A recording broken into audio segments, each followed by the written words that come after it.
बातम्या नाशिकमधून। नाशिक महापालिकेमध्ये 471 पदांची भरती होणार आहे।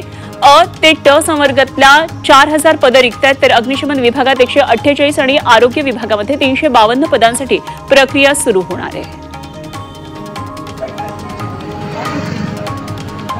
नाशिकच्या पिंपळगावातल्या जिल्हा परिषद शाळेची दुरवस्था झाली आहे। गेल्या 5 वर्षांपासून शाळेच्या इमारती मोडकळीस आलेली आहे आणि शाळा आणि ग्रामपंचायतीने जिल्हा परिषद आणि वरिष्ठ पातळीवर पाठपुरावा केलाय आणि तरीही प्रशासन याकडे दुर्लक्ष करत असल्याचा आरोप करण्यात आलाय।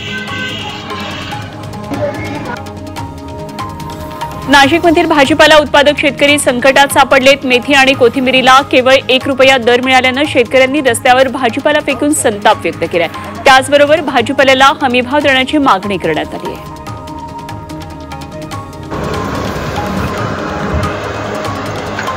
नाशिकच्या येवल्यातल्या आहेरवाडी हडप सावरगाव परिसरातलं अतिक्रमण हटवण्यात आलंय आणि या परिसरातलं अतिक्रमण हटवून या जागी कृत्रिम तलावाची निर्मिती सुरू केली आहे। पावसाचं पाणी या तलावात साठवून याचा उपयोग पिण्याच्या पाण्यासाठी करण्यात येणार आहे।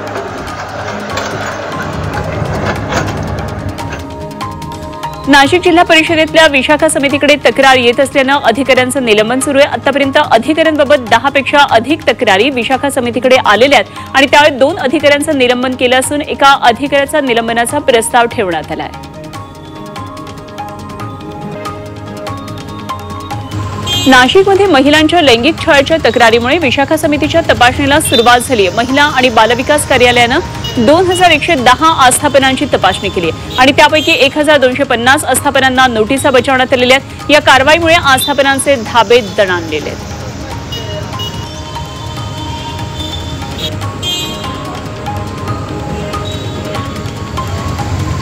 छत्रपती संभाजीनगर महापालिकेनं गेल्या 16 दिवसात 4500 मालमत्तांवर जेसीबी फिरवलाय। मात्र जालना रोडवरच्या व्हीआयपी मालमत्ता धारकांवर कुठलीही कारवाई न केल्याचा आरोप करण्यात येतोय। त्यामुळे श्रीमंतांना आणि गरिबांना वेगळा न्याय का असा प्रश्न नागरिकांनी उपस्थित केला आहे।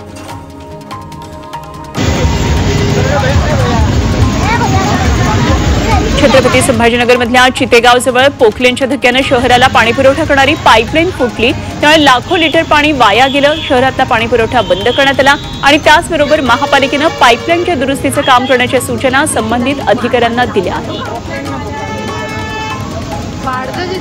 छत्रपती संभाजीनगर महापालिकेनं थकीत मालमत्ता कर वसुलीसाठी शास्ती से मुक्ती आणि शास्ती से आझादी अभियान सुरू केलंय।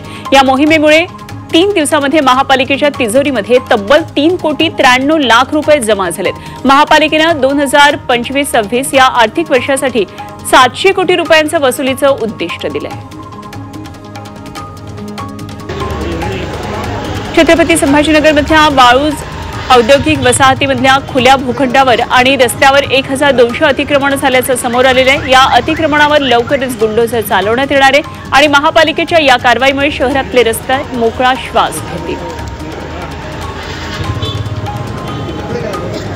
छत्रपती संभाजीनगरमध्ये सिद्धार्थ उद्यान अद्याप पर्यटकांसाठी बंद आहे आणि स्ट्रक्चरल ऑडिटच्या अहवालावर अद्याप कुठलाही निर्णय झालेला नाही।